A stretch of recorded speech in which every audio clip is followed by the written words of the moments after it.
नमस्ते बच्चों, एक बार फिर से आपका स्वागत है हमारे इस YouTube चैनल AMS संपूर्ण ज्ञान पे। और आज हम आप लोगों के बीच रसायन शास्त्र केमिस्ट्री 9th क्लास का ये वस्तुनिष्ठ प्रश्न उत्तर है। यूँ तो बुक में इसका आंसर दिया हुआ है, फिर भी मैंने आपको समझाने के लिए इस वीडियो क्लास को बनाया है। इसमें इस वस्तुनिष्ठ के सभी प्रश्न आएंगे, ये ऑप्शनल वाले हैं, फिल इन द ब्लैंक्स आएंगे और फिर सही और गलत वाले आएंगे। तो कैसे ये आंसर तो दिया हुआ है, लेकिन वो कैसे हो रहा है इसको जानना ज़रूरी है। याद करने से नहीं होता है, कॉन्सेप्ट को समझने से होता है। तो अगर आप कॉन्सेप्ट को समझना चाहते हैं तो इस वीडियो क्लास में आप बने रहेंगे तो कॉन्सेप्ट को सीख जाएंगे।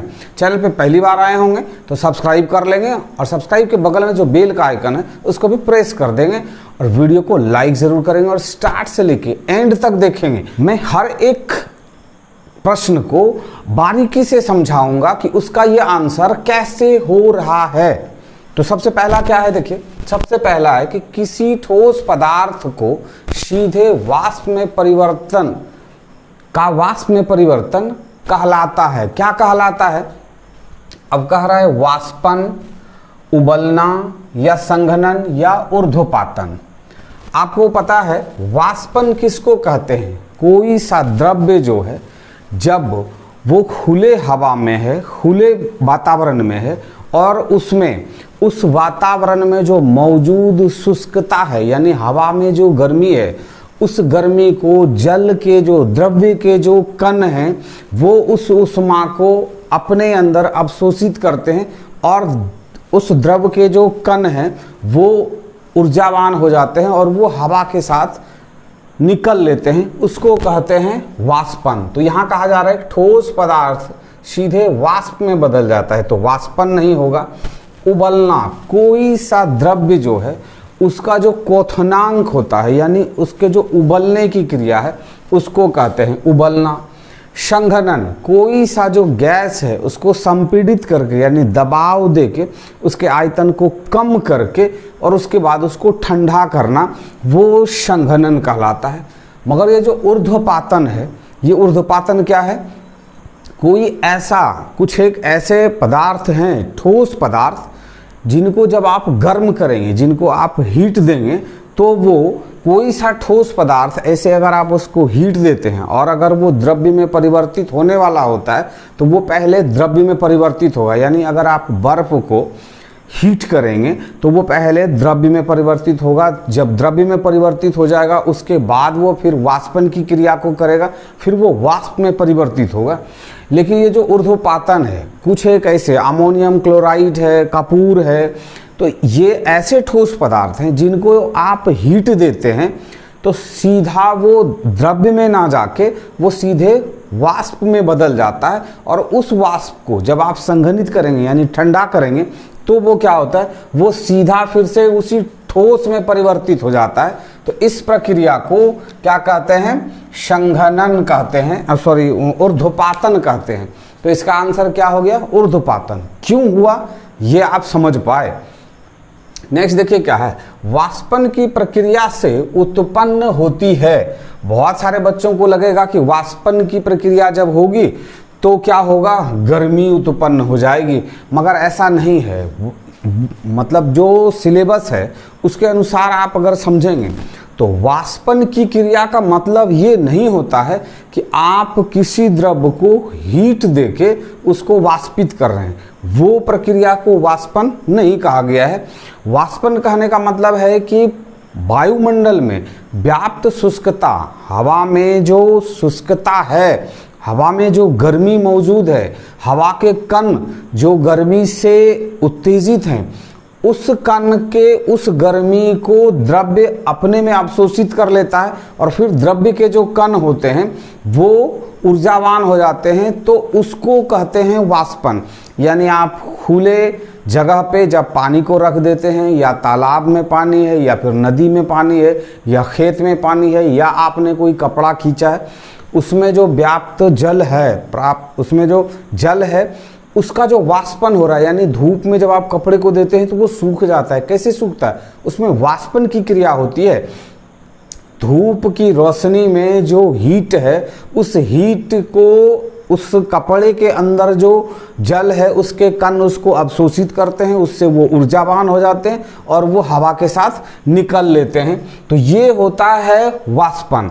तो जब वाष्पन होगा तो कहीं से किसी द्रव्य को हीट देने की बात नहीं है, तो उसमें ये गर्मी नहीं आना है। अब ये जो ठंडक है, इसका आंसर होगा ठंडक, लेकिन ये जो ताप में वृद्धि, फिर इसमें नहीं जाना है। ये वाष्पन की प्रक्रिया जब होती है तो उसमें कोई हीट नहीं देते हैं, तो उसमें ताप में कोई वृद्धि नहीं होती है। इसमें कहा जा रहा है इनमें से कोई नहीं, तो ये नहीं है। इसका आंसर है ये ठंडक। कैसे होता है ठंडक? ठंडक होने के लिए आपको एक्सपेरिमेंट करना है कि आप अपने हाथ पे ईथर को ले लें, अल्कोहल को ले लें और आप कुछ देर उसको रखें, या फिर आप पेट्रोल को ले लें। तो पेट्रोल को छूते ही आपको पेट्रोल ठंडक लगता है, हाथ में आपको ठंडापन का एहसास होता है। क्यों? क्योंकि उस पेट्रोल का, उस ईथर का क्वथनांक जो है, यानी बॉइलिंग पॉइंट जो है, वो बहुत कम होता है। तो उसमें वाष्पन की प्रक्रिया बहुत तेज़ी से होती है। तो इस वायुमंडल में जो व्याप्त शुष्कता है, उससे उसके कण जल्दी से हवा में विलीन होते हैं।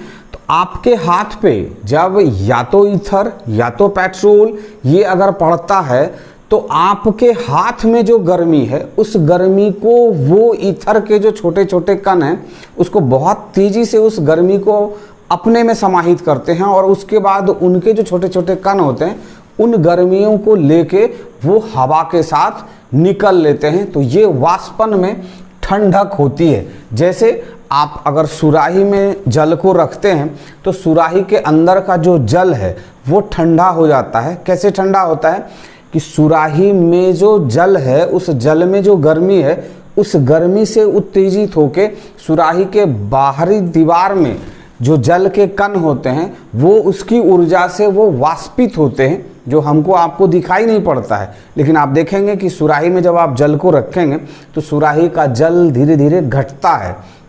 वो कहाँ चला जाता है? वो दीवार से होके वाष्पित होता है। तो उस प्रक्रिया में ही सुराही के अंदर का जल ठंडा हो जाता है। तो ठंडक को वो वाष्पन की प्रक्रिया से उत्पन्न क्या होती है?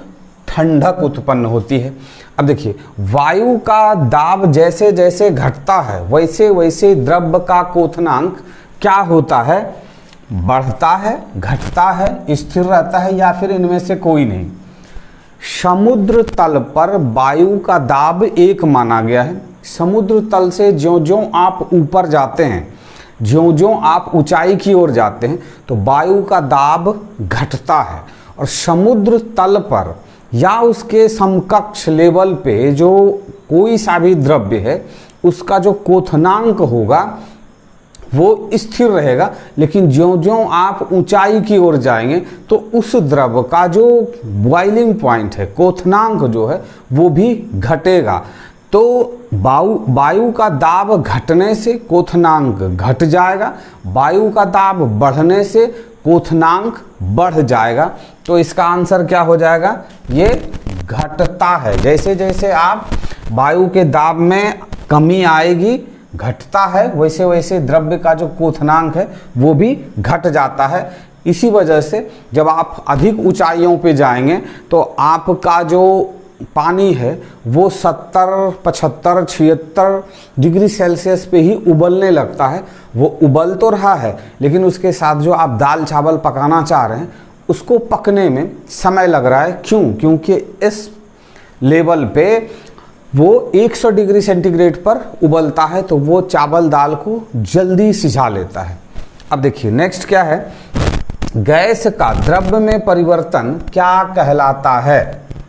गैस का द्रव्य में परिवर्तन, गैस क्या है? एकदम से खुला हुआ है, उसका कोई निश्चित आयतन नहीं है, कोई आकार नहीं है, उसकी कोई आकृति नहीं है। लेकिन जब हम उसको किसी एक जार में बंद कर लेते हैं, उसके बाद उसको हम संपीड़ित करते हैं, यानी उसको प्रेशर देके उसके आयतन को हम कम करते हैं, उसके बाद उसको जब हम ठंडा करते हैं, तो वो क्या हो जाता है? वो द्रव्य में परिवर्तित हो जाता है, यानी वो तरल बन जाता है। तो इस प्रक्रिया को गैसीकरण नहीं कहते हैं, ऊर्ध्वपातन तो ये आपने समझ लिया है।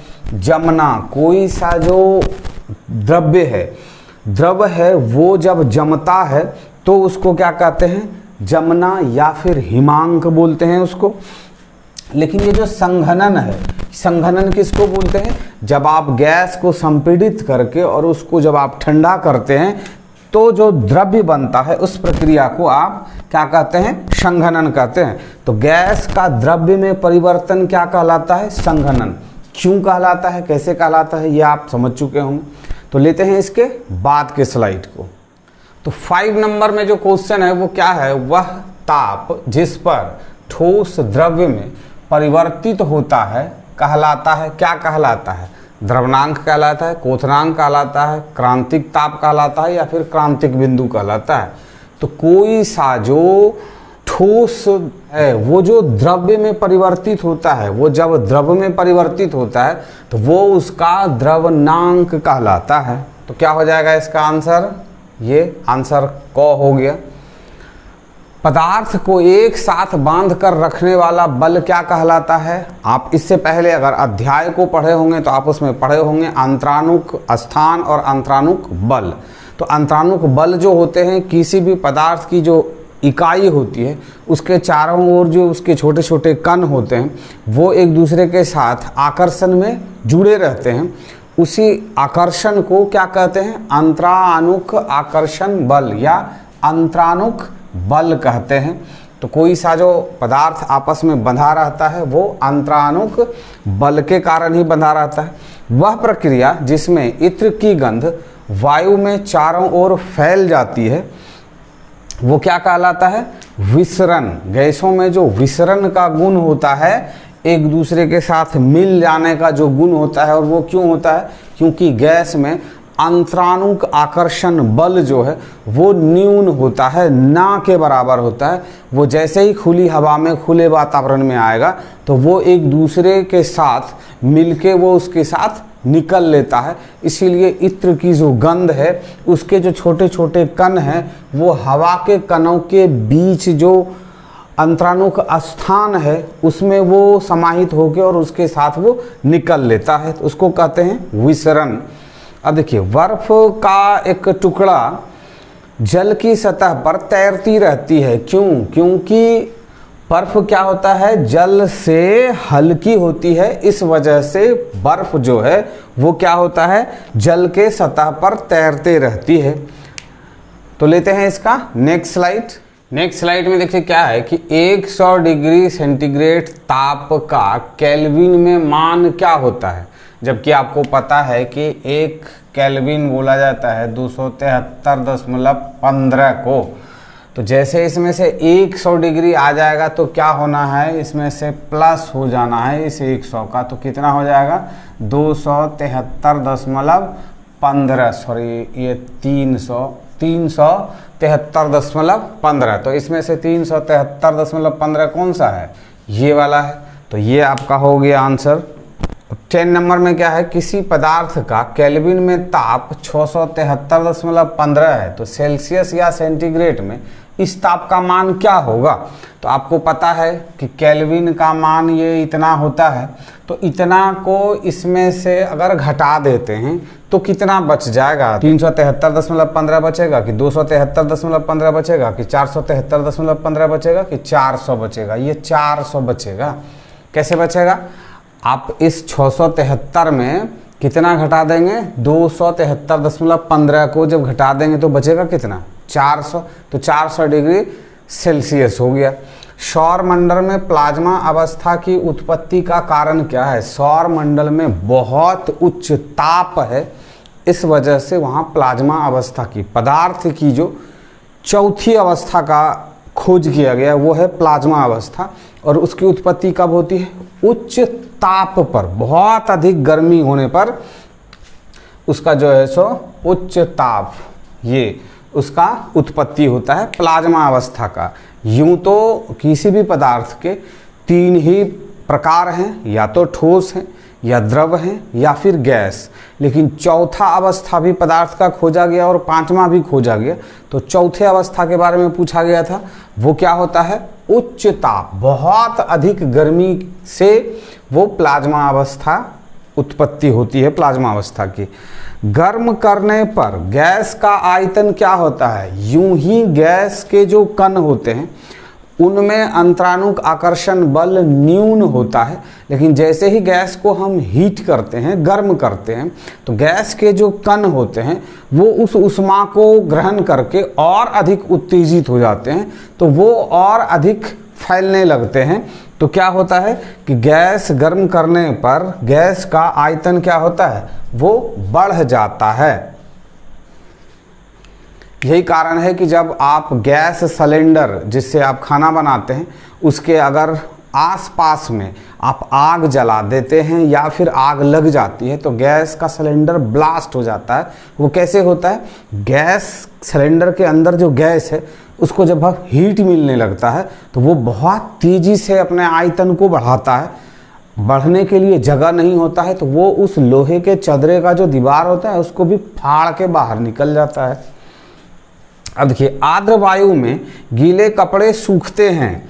आर्द्र वायु बोलने का मतलब है वो वायु जिसमें नमी बहुत अधिक हो, जिसमें जल की मात्रा बहुत अधिक हो। तो जब जल की मात्रा बहुत अधिक होगी तो कपड़े बहुत देर से सूखेंगे, और अगर वायु शुष्क होगा यानी वायु में गर्मी का जो कण है, उसके जो कण हैं, वायु के जो कण हैं वो बहुत ज़्यादा शुष्क हैं यानी सूखे हुए हैं, तो वहाँ पे कपड़े जल्दी सूख जाते हैं। तो क्या होगा? आर्द्र वायु में जो है वो विलंब से कपड़े सूखेंगे। लास्ट 14 नंबर का जो क्वेश्चन है उसको मैं नहीं लिख रहा हूँ। उसमें क्या है कि हवादार जगह पे, खुले जगह पे अगर आप द्रव्य को रखते हैं तो उसके जो वाष्पन का वेग है यानी गति है वो क्या होगा? तो वो बढ़ जाएगा, बहुत तेज गति से वो वाष्पित होगा। अगर आप किसी कमरे में बंद जगह में आप द्रव को रखते हैं तो जो उसका वाष्पन होगा, और अगर आप उसको खुले वातावरण में रख देते हैं तो जो उसका वाष्पन होगा वो तेजी से हो जाएगा। तो अब इसके बाद का जो स्लाइड है उसमें क्या आएगा? रिक्त स्थानों को भरें। तो नेक्स्ट स्लाइड में क्या है? सबसे पहला नंबर क्वेश्चन जो है वो क्या है? पदार्थ अत्यंत सूक्ष्म डैश बना होता है। तो क्या होना है? ये फिल इन द ब्लैंक्स है, तो कणों का बना होता है। क्या होता है? पदार्थ छोटे छोटे कणों का बना होता है। दूसरे नंबर का सवाल क्या है? पदार्थ की 3 अवस्थाएं होती हैं, डैश डैश और फिर डैश है। तो पदार्थ की 3 अवस्थाएं क्या क्या हैं? सबसे पहला नंबर में आप लिख देंगे क्या? ठोस। दूसरे नंबर में लिख दीजिए आप गैस, और तीसरे नंबर में आप लिख दीजिए द्रव। आप इसके नंबर को चेंज भी कर सकते हैं इधर से उधर, ऐसा कुछ नहीं है कि हमने ठोस लिखा तो आप भी ठोस ही लिखें, लेकिन यही 3 अवस्थाएं होती हैं। अब देखिए, द्रव और गैस की तुलना में ठोस में उपस्थित अंतरानुक बल डैश होता है। क्या होता है? अधिक होता है। अधिक हो गया। किसी ठोस पदार्थ का द्रव में परिवर्तन क्या कहलाता है? जब कोई सा ठोस पदार्थ द्रव्य में परिवर्तित होता है तो उसको क्या कहते हैं? द्रवण कहते हैं। क्या कहलाता है वो? द्रवण कहलाता है। किसी द्रव का वाष्प में परिवर्तन क्या कहलाता है? वाष्पन कहलाता है। कोई सा जब द्रव्य वो वाष्प में बदलता है तो क्या कहलाता है? वाष्पन कहलाता है। ठोस पदार्थ का सीधा गैस में परिवर्तन क्या कहलाता है? कोई ऐसा ठोस जिसको हम जब हीट देते हैं तो वो द्रव में ना परिवर्तित होके सीधा वो गैस में परिवर्तित हो जाता है। तो आपको मैंने अध्याय में पढ़ाया है, उसको क्या बोलते हैं? ऊर्ध्वपातन।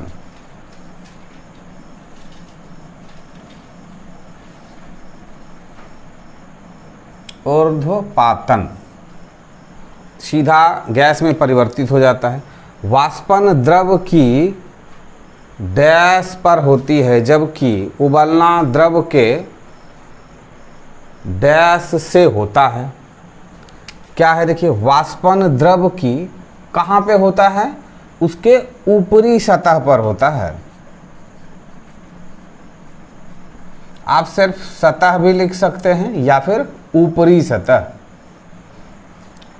जबकि उबलना द्रव के निचले सतह पे होता है,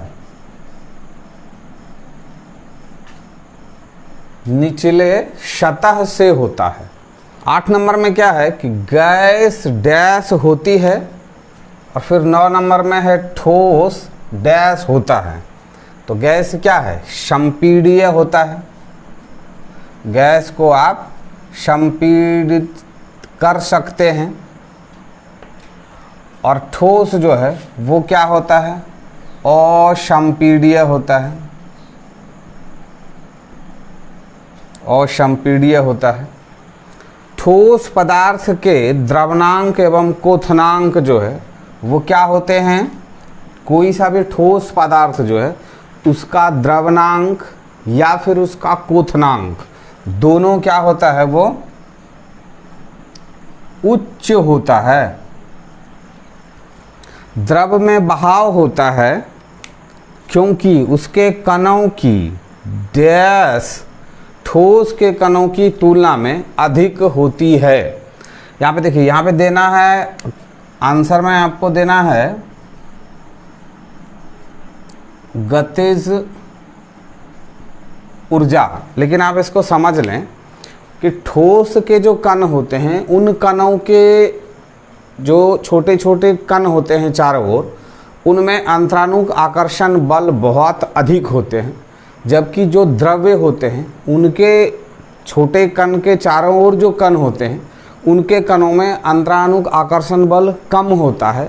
तो वो जो छोटे छोटे कण उनके चारों ओर होते हैं उन कणों में गतिज ऊर्जा होती है। तो ठोस के कण से द्रव्य के कण में गतिज ऊर्जा अधिक होती है। इसी वजह से वो जो है बहाव में आ जाते हैं, बहने लगते हैं।